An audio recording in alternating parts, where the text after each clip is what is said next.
Here we go. I know a lot of you guys watching this, you're busy professionals, you're trying to learn how you can achieve that lean and athletic physique.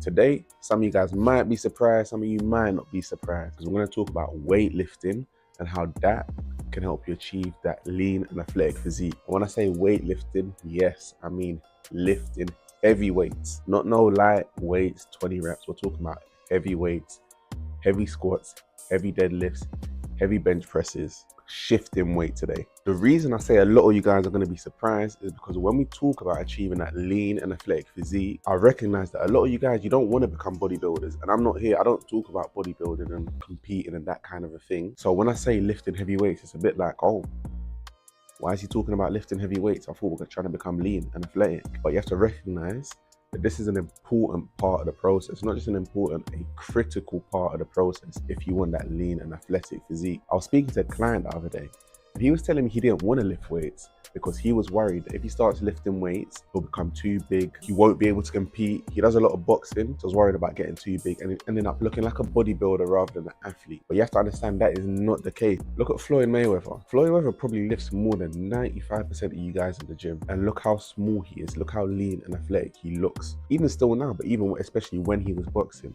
You think he's doing all of that without lifting heavy weights? Of course he's lifting the heavy weights. He's on the chest press, he's on the bench press, he's on the squat rack, squatting a significant amount of weight. And it doesn't stop him, it doesn't turn him into a big bodybuilder. He stays lean, he stays looking athletic with the ripped muscles and everything, because it's a core part of the process. The reason it works is because when you're lifting those heavy weights, you're building muscle, you're retaining muscle mass. And as long as you're not eating twice the amount of calories that you need to, you're not going to end up bulking up and looking like a massive bodybuilder. You're going to end up with a toned and athletic look. Why? Because when you're lifting those heavy weights, what's going to happen is you're going to stimulate muscle growth, you're going to maintain those existing muscles, and as long as you're not eating double the amount of calories you need to, what's going to happen is that fat on your body is going to start turning into muscle, and muscle takes up a lot less space. Yeah, so you're going to look a lot slimmer, you're going to look a lot leaner, and you're just going to look more ripped. You're going to have that lean and athletic look. And on top of that, as you start to maintain a better muscle to fat ratio, there's more muscle on your body, still looking lean, still looking athletic, but there's more muscle on the body. What you're going to realize and what's going to happen is that you're going to start burning more calories throughout your day. Why? Because muscle is more metabolically active than the fat. So if you're just a person of the same weight, you stay at the same weight, the same rough physique, the same rough outline, but you have more muscle on your body, when you're taking on calories, more of those calories are going to be used to maintain those muscles. So you're going to burn through a lot more calories than you typically would if you stayed at the same shape with far less muscle on your body. So just by working on those heavy lifts and building that muscle, you're going to realize that you're just going to be burning more calories on a normal day. Not the days when you're lifting the heavy weights, but just on a normal simple day when you're not even doing anything. Another reason why we do this, and my favorite reason for actually lifting those heavy weights, is just the amount of confidence that it brings you. It's not even just in the way you look, it's not even just in building that muscle. It's the fact that, yeah, if you follow my Simply Lean blueprint, if you follow the process, yeah, you're going to lose weight, you're going to have more muscle on the body, you're going to have that lean and athletic look, and yeah, that's going to look great. Yeah, and when you look like that, when you see those changes, you're going to feel really confident. But along the way, that's a process. And along the way, it's important to make sure we're feeling, but that's a process. And it's important to make sure that while we're getting there, while we're trying to hit that target, that we're still feeling good about ourselves, we're still feeling confident. And the way that you do that is by in the gym, when you see the progress, when you see that you started with 10 kg on the barbell, now you have 30 kg on the barbell, and then we have 50. When you see that progression over time, just naturally, it's going to build your confidence, because yeah, you remember when you had 10 on the bell and we were struggling with 10, and now we have 50 and it's moving like nothing. Yeah, you're gonna feel that extra bit of confidence. And it's just proven, like there's several studies out there that shows when you're lifting weights, it helps with anxiety, it helps with depression.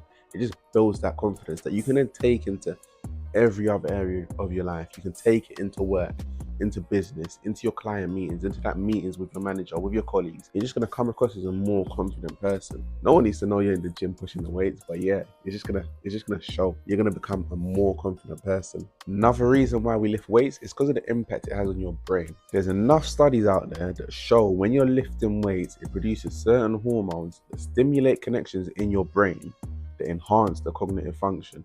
So ultimately, when you're at work, when you're studying, when you're in the office, in your business, you're gonna perform better. You will perform better because you've been lifting weights, because it's having a positive impact on your brain, on the way you think, on the way you learn, on the way that you take in information. And forget about the studies and forget about all the research that's been done. When you go into the gym and you lift those weights, you feel it. You feel the impact when you walk out. You walk into the gym feeling whatever problems, feeling whatever stress is going on, and you walk out, even like problems that you might have had, problems that you've been trying to solve, whether it's in your business, at work, or whatever, you just have that extra clarity of thought, less brain fog, more clarity. So you don't even need the studies to tell you. You can literally see the impact. And again, when we talk about building muscle, when we talk about strengthening muscles that we already have, I'm going to keep emphasizing, don't think this is about just bodybuilding and getting stronger and looking massive, because it's not that.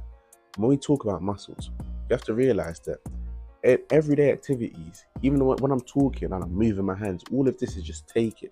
You're using muscles to do these things. You're picking up your work bag, you're moving your laptop from one place to another, you're climbing stairs, you're walking up the escalators. All of these things, you're using your muscles. So when you build that muscle strength, what you're going to realize is that everyday activities become a lot easier. They become a lot easier because you have that strength to do them repeatedly without worrying, or without not even worrying, but the muscles just aren't getting tired because you've worked on them, you've built that strength. And another very important part of why we do this heavy lifting is the fact that it's going to help us prevent injuries, especially you guys that play sport. Whether you play sport or you don't, whether you're starting to notice that little bit of knee pain, that little bit of back pain, you're going to realize when you're lifting heavy and you're strengthening the muscles around those joints, the pain is going to ease. You're going to feel a lot stronger. These things, those everyday activities, walking up the stairs, is going to become a lot easier. You're going to be able to do it without feeling that knee pain or feeling that back pain because the muscles surrounding it are stronger. I just hope I've been able to drill home the point that lifting heavy weights is important and you should have it somewhere in your exercise routine, somewhere in your week. It has to be there. Now onto the very important part of how do we actually do this? How do we fit into the routine? Hint, if you haven't already, DM me active and I'll send you my free Simply Lean blueprint, which includes a free workout plan that's going to show you how to lift these weights properly, safely, and with proper form, as well as a free nutrition guide. DM me active and I'll send that over to you. So you have that so you can get started with the stuff that we've been talking about and that we now recognize is so important. Once you've done that, you're going to have my Simply Lean blueprint and you're going to see it's going to walk you through a variety of simple and heavy compound lifts. Again, when we talk about lifting heavy, it doesn't have to be complicated. You don't have to be doing all these complicated Olympic movements, Olympic snatches. Simple movements, squats, deadlifts, bench presses. You guys that are watching this, I recognize you're not trying to go to the Olympics. You're not trying to compete professionally. You're busy professionals focused on your business, on your work, on your office, getting that promotion, getting to the next stage. That's your priority. So cool, when we're in the gym, we're going to keep it simple. We're not going to go and learn a bunch of complicated movements that's going to put us off going to the gym and make us think we need to have 3 hours to get the movement in and to do all of that. No, we keep it simple, we keep it heavy. We do that by focusing on compound movements like your squats, like your deadlifts, like your bench presses, your overhead presses, your military presses. Compound movements. You're going to use a variety of muscle groups. You're going to be able to lift heavy and make progress. Like I said, DM me active and I'll send you my Simply Lean blueprint so you have that structure of how to fit these in throughout the week. But again, typically when we're doing them, you're going to take one of these workouts. Let's say you're going to do a heavy squat or a heavy deadlift. You're going to do 4 to 6 reps. Maybe if you're just getting started, maybe you can do 6 to 8 because you probably won't be lifting as heavy. You want to do 4 to 6 or 6 to 8 reps, somewhere in this range. You don't need to be doing 10. You don't need to be doing 12. Just 4 to 6 or 6 to 8, somewhere in that range. You're going to make sure it's heavy. And when we talk about heavy, you don't need to be training to failure. It doesn't have to be right to failure. You just need to get to that point where you're doing the movement, you're doing 4 to 6, you're doing 6 to 8. And when you're getting to 6 or when you're getting to 8, you should be feeling like you wanted to stop 2 reps ago. That's when we'll talk about heavy, yeah? You shouldn't be getting to 6 comfortably. It should be like, okay, I'm getting to 6, but really and truly, I wanted to stop at 4. That's how you know you're lifting heavy enough for yourself. Then again, in between these, we're lifting heavy. The body's doing something significant. So you're going to have to give yourself that rest in between, 60 to 90 seconds, maybe 2 minutes rest in between each set. Make sure you have that rest there because you're going to need it. You shouldn't be able to lift heavy and then go straight into another heavy lift. The lift should be taking something out of you. And And if you've been doing this, you know what I mean when I say taking something out of it. You should put the bar down and think, woof, I just lifted something. I just did something there. Yeah, if you feel like you're doing that lift and you're going straight into another heavy lift, that's not the way. If you've been doing this for a while and you're comfy with it, okay, maybe you can superset it with a body weight exercise in between. For the beginners, do that lifting and then take that rest. I hope you've been able to understand why we lift heavy and how we lift heavy. Like I said, follow and DM me on Instagram, DM me active, and I'll send you my Simply Lean blueprint. So you have that workout plan, so the next time you're in the gym, you know what to do. It's easy, you have the structure, you have the plan. You can go straight in there, do what you need to do, and get out. And then go eat some vegetables today. Go eat some lettuce, yeah? I think lettuce is a must-have ingredient for your sandwich. If you're making a sandwich today, yeah, regardless of what you're putting in the sandwich, unless you're putting jam in the sandwich, if you're putting jam in the sandwich, yeah, it's a bit of a sweet one. Obviously, you don't need to put lettuce in there, that would be crazy. But if you're making a salad, yeah, with any kind of vegetables, any kind of protein, as you should be doing, yeah, whether you're putting chicken breast in there or you're putting mackerel or tuna, chuck some lettuce in there, chuck some spring onions, chuck some tomatoes in there, replace the mayo with Greek yogurt, and then go enjoy that.